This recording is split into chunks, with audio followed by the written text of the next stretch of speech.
Handa na ba kayong matuto? Kung tunay na handa na, sabayan nga si teacher. Handa na po ako. Sige nga mga bata, ulitin nga natin. Handa na po ako. Mahusay! Tara, simulan na natin. Ang pag-aaralan natin ngayong araw ay tungkol sa aspekto ng pandiwa. Bago natin simulan ang ating aralin, tayo muna ay magbalik-aral. Panuto, gumuhit ng masayang muka, sapat lang kung ito ay dapat tandaan sa pagsulat ng salaysay o kwento, at malungkot naman ang muka kung hindi. Para sa unang bilang, pumili ng paksa na maaari mong mailarawan sa iyong pagsulat. Kung ang iyong sagot ay masayang muka, tama ka. Pangalawang bilang, maaaring gumawa ng kwento kahit kulang ang mga elemento nito. Mahusay! Kung ang iyong sagot ay malungkot na muka, ay tama ulit. Para sa pangatlong bilang, malinis at maayos ang pagkakasunod-sunod ng pangyayari. Tama! Kung ang iyong sagot ay masayang muka, ay tama ulit. Para sa pang-apat na bilang, isulat ang kwento base sa ginawang balangkas. Kung ang iyong sagot ay masayang muka, tama ulit. Para sa panglimang bilang, tapusin ang kwento na kinakikitaan ng wakas.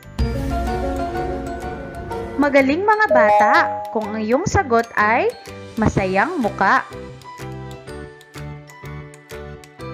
Ay dumako na tayo sa ating aralin.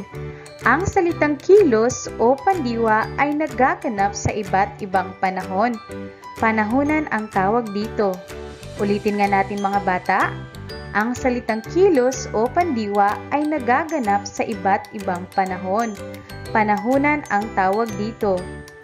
Ang panahunan ay nauuri sa tatlong aspekto. Ang una nating aaralin ay tungkol sa aspektong naganap o panagdaan. Panuto, suriin ang mga salitang may salungguhit sa ibaba. Para sa unang halimbawa, pumunta kami sa simbahan noong nakaraang linggo. Ano ang salitang may salungguhit? Tama, pumunta. Pangalawang bilang, binigyan namin ng pagkain ang mga batang nagugutom sa tulay kaninang kami ay napadaan doon. Ano naman ang salitang may salungguhit sa pangalawang bilang? Magaling, binigyan. Ang salitang pumunta, binigyan ay nasa aspektong naganap o panagdaan sapagkat ang kilos dito sa unang bilang at pangalawang bilang ay tapos nang ginawa o naganap na. Nabubuo ang pandiwa sa panahunang panagdaan sa pamamagitan ng pagsasama-sama ng unlapi na na, nag, nang, at salitang ugat. Para mas maunawaan ito, narito ang mga halimbawa. Una, ang unlapi ay salitang ugat alis, ang salita ay magiging umalis. Para sa pangalawang halimbawa, unlapi na, salitang ugat na kinig kapag pinagsama ay magkakaroon ng salitang nakinig. Pangatlong halimbawa, unlapi nag, salitang ugat laro kapag pinagsama, naglaro. Pang-apat na halimbawa, unlapi na nang at salitang ugat na hingi kapag pinagsama, nang hingi. Ang mga salitang umalis, naglaro, nakinig, nang hingi ay ilan lamang sa mga salita o pandiwa na nasa panahunang panagdaan o mga pandiwa na naganap na o tapos nang ginawa ang kilos. Nakatutulong sa pagkilala ng pandiwang nasa panahunang panagdaan ang mga salitang pampanahunang kanina, kahapon, kagabi, noong isang araw, noong nakaraan at iba pa. Ang mga ito ay nagpapahiwatig na ginawa na o tapos na ang pandiwa. Muna tayo sa pangalawang aspekto, ang aspektong nagaganap o pangkasalukuyan. Panuto, basahin ang mga pangungusap na naglalahad ng mga gawain. Halimbawa, para sa unang bilang, araw-araw niyang binibisita ang kanyang lolo na may sakit sa ospital. Alin sa mga salita nandito ang naglalahad ng gawain para sa unang bilang? Tama, ang salitang may salungguhit ay nagsasaad ng gawain o naglalahad ng gawain. Basahin nga natin, binibisita. Para sa pangalawang bilang, tuwing hapon ay nagbabasa si Lisa at ang kanyang kapatid. Alin naman dito ang salitang naglalahad ng gawain? Magaling! Ang salitang nagbabasa ay naglalahad ng gawain. At ang salitang binibisita, nagbabasa, ay halimbawa ng aspektong nagaganap o pangkasalukuyan. Ibig sabihin ito ay kasalukuyang ginagawa. Ayan. Ang mga salitang may salungguhit, salitang binibisita, nagbabasa, ay mga pandiwang ginagawa pa o nagaganap pa. Nabubuo ang panahunang nagaganap na pandiwa sa pamamagitan ng pagsasama-sama ng unlapi na na, nag, at nang, at salitang ugat, at unang pantig nito. Ayan mga bata, para lubos maunawaan natin, narito ulit ang ilan sa mga halimbawa. Ayan, so narito, ang luto ay isang salitang ugat. Ang nag naman ay isang unlapi. Gaya ng nabanggit kanina, ang unang pantig ng salitang ugat ay ating uulitin. Kaya itong dito ito kinuha sa salitang ugat na luto. Uulitin lang man natin ang unang pantig ng salitang ugat. Uulitin natin, salitang ugat, unlapi, nag, unang pantig, salitang ugat, luto. Kaya ang bagong salita ay nagluluto. Pangalawang bilang, salitang ugat, awit, unlapi na unang pantig salitang ugat, awit, ang mabubuong salita ay umaawit. Gumagamit ng mga salitang pampanahunang gaya ng araw-araw, palagi, tuwing, kasalukuyan, ngayon, at iba pa para ipahiwatig na ang kilos ay ginagawa pa o nagaganap pa. Ayan. So kung ating babalikan dito, ang nabuong nating salita, nagluluto, umaawit, ibig sabihin ang mga pandiwang ito ay nagsasaad na ang kilos ay ginagawa pa o nagaganap pa. So ang mga halimbawang iyan ay halimbawa ng pampanahunang o aspektong nagaganap o ginagawa pa o pangkasalukuyan. Ayan. So ngayon naman, tumako na tayo sa pangalawang aspekto, ang aspektong magaganap o panghinaharap. Ayan, panuto, basahin ng mga pangungusap na naglalahad ng mga gawain. Para sa unang halimbawa, mamaya ay dadalaw tayo sa ating kaklase na may sakit. Yan, alin dito ang nagsasaad ulit ng o naglalahad ng gawain?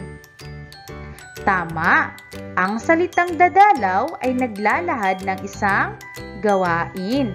Pangalawang bilang, sa darating na Sabado ay tutulong kami sa paglilinis ng ating barangay. Alin ulit sa mga salita ang naglalahad ng gawain para sa pangalawang bilang? Mahusay mga bata ang salita tutulong. Ang salitang dadalaw, tutulong ay halimbawa ng aspektong magaganap o panghinaharap. Ibig sabihin, gagawin pa lamang ang kilos.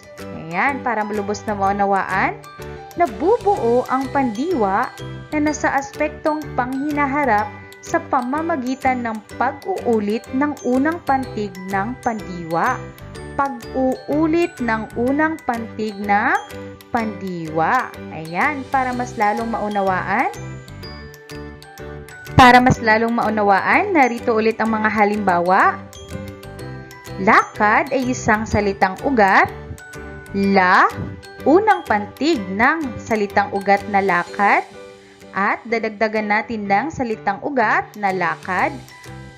Ang mabubuong salita ay lakad.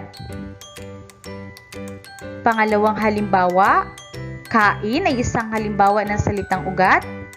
Ka, unang pantig ng salitang ugat na kain, ka. At salitang ugat na kain, ang magiging bagong salita ay kakain. Yan. Ito ay maaari ring may unlaping mag, ma, unang pantig at salitang ugat. Ayan. So, halimbawa nito, luto ay isang salitang ugat. Mag ay isang halimbawa ng unlapi. Lu, kinuha natin dito sa salitang ugat. Ang unang pantig ng luto ay lu. At dadagdagan natin ng salitang ugat. Ang salitang ating mabubuo ay magluluto. Kasunod, salitang ugat ay tulog. Unlapi ma. Ang tu ay kinuha natin dito sa salitang ugat sa unang pantig niya, tu. At salitang ugat na tulog, ma, tu, tulog. Ang mabubuong salita ay matutulog.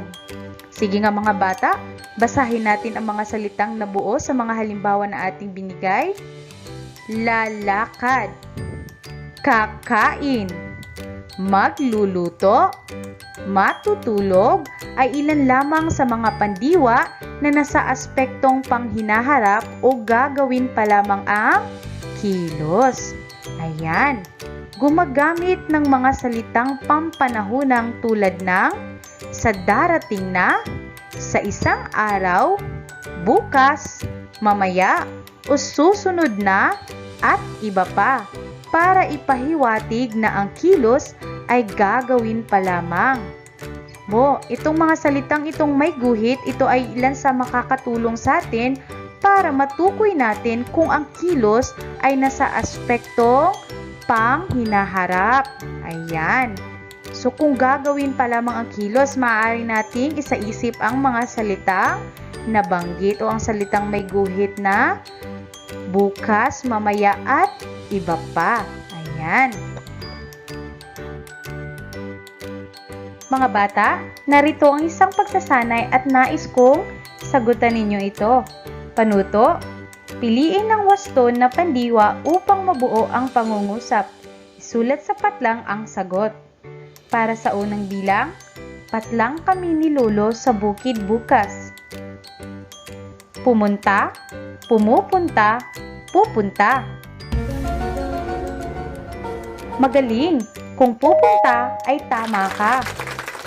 Pangalawang bilang, si Marisa ay maagang patlang kanina upang tumulong sa paglilinis ng paaralan. Ito ba ay umalis, umaalis, o alis? Kung umalis ang iyong sagot ay tama ulit. Pangatlong bilang, araw-araw ay patlang kami ng taguan ng aking mga kaibigan. Ito ba'y naglaro, naglalaro, o laro? Tumpak ulit mga bata kung ang iyong sagot ay naglalaro. Para sa pang-apat na katanungan, patlang sila ng kanilang kwarto sa Lunes.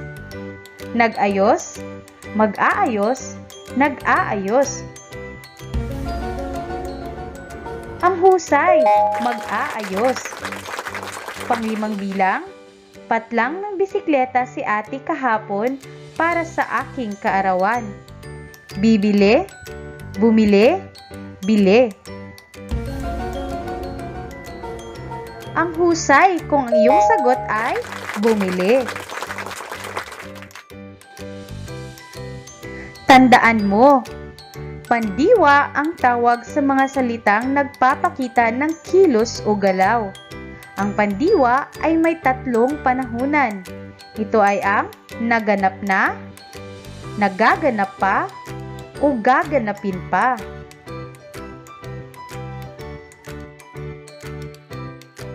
Pagtataya, panuto, suriin ang salitang may salangguhit, iguhit ang puso kung ginawa o naganap na, iguhit naman ang araw kung ginagawa pa o nagaganap, at bituin naman kapag gagawin pa lamang o magaganap pa lamang.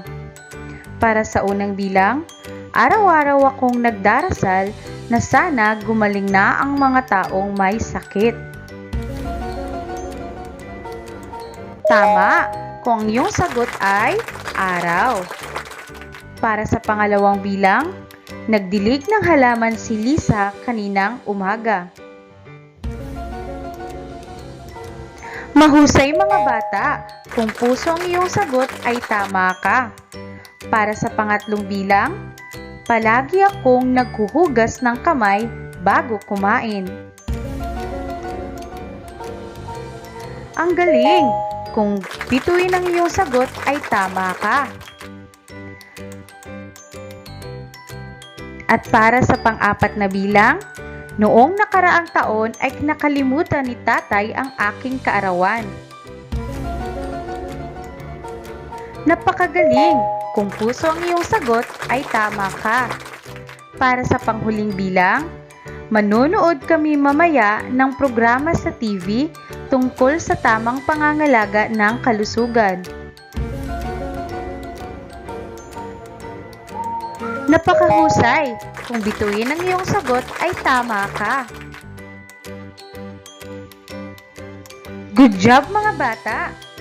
Maraming salamat sa inyong pakikinig. Hanggang sa susunod nating aralin. Paalam!